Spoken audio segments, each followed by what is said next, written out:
we've got this carbon dioxide that we've collected in here. We can figure out the volume of the carbon dioxide. I'm going to use my little glass square again to get this out of here. And now I have the volume of my gas in here. How can I figure out the pressure of this gas? Get in there. Well, not exactly. So, couple things. The pressure of the gas in here should be approximately equal to atmospheric. I can make it completely equal to atmospheric. Well, I screwed that up a little bit, didn't I? If I get the level even with the surface of a larger vessel. So now, because this is going to remember, we've got that pushing down thing. If we think back to our column of mercury, atmosphere is pushing down on this, that's pushing up on the liquid inside. If the two are level, then the pressure in here is equal to atmospheric pressure. Okay? So atmospheric pressure today, the number in the sample problem I gave you was actually our atmospheric pressure reading in here today. It's 763.5 torr. It's a little lower than normal. We're having a low pressure kind of day. It fits with the weather. When we have rainy, gray, drizzly weather coming in, that's typically a low pressure system. High pressure days are beautiful, bright, clear. So that fits with our expectation. Okay, so now I've got the pressure of this. I can measure the volume of it by measuring the volume of the water. But I still have to figure out something. I'm going to release this for a second. What I still have to figure out is how much of that pressure is composed of another gas. Didn't I say that there was another gas in there? What's the other gas? Pardon? Water vapor. I've got some number of water particles that in essence hitched a ride with that CO2 and are now in here taking up space, and they've got a pressure. How will I figure this out? There must be a way. Dry it. There is. No, drying it doesn't do anything. But keep a hold of that word. I mean, there's no way to dry it without losing some of our CO2. Keep a hold of that word, dry. Well, as it turns out, notice that I have a thermometer in here, in the water bath. Good, good.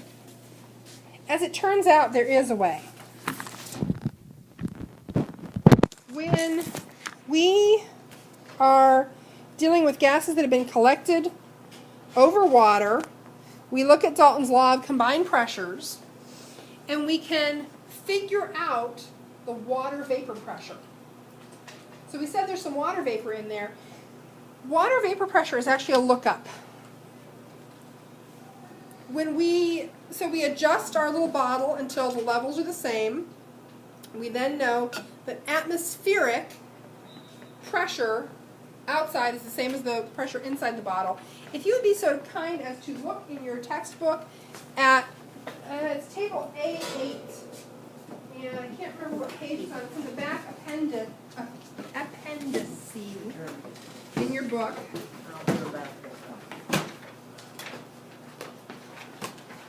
It's got the sort of magenta top on it, Appendix A, page 898, 899. So that table in your book, on page 899, says water vapor pressure. And the table lists a temperature in Celsius, and it lists a pressure in both millimeters of mercury and in kilopascals. I tend to preferentially use the millimeters of mercury, or torr. I don't know why. It's my favorite. Probably because our barometer in here reads in torr. It's handy. So, I'm going to take the temperature of this water bath. This water bath is at 22 Celsius.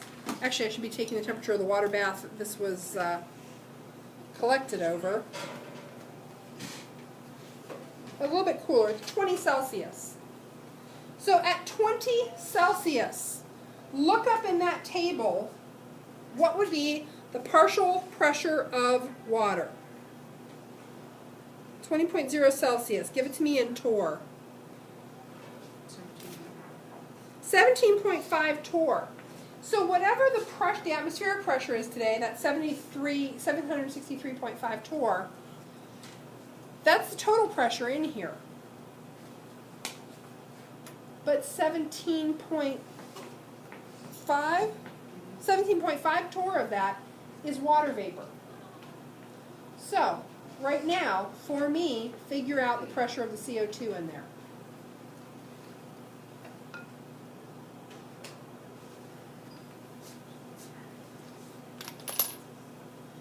So the atmospheric pressure is equal to the pressure of the gas minus the pressure of the water vapor.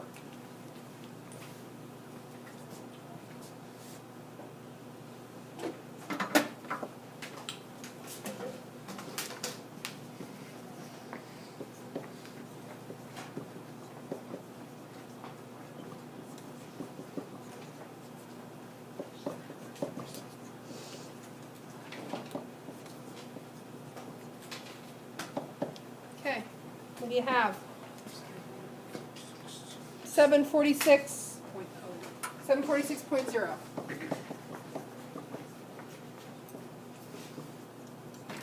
Okay. We call that the pressure of the dry gas. That's why I told you to hang on to that word dry. So when we subtract out the water vapor pressure, we now have the pressure of the dry gas.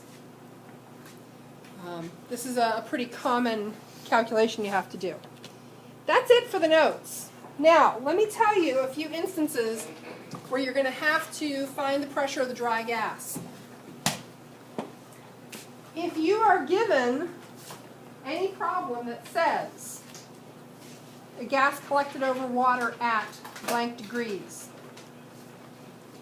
and then you have to find a final volume or a final pressure or a final temperature for that gas when conditions change, you have to first subtract out the water vapor pressure. We're going to practice some of these. So we'll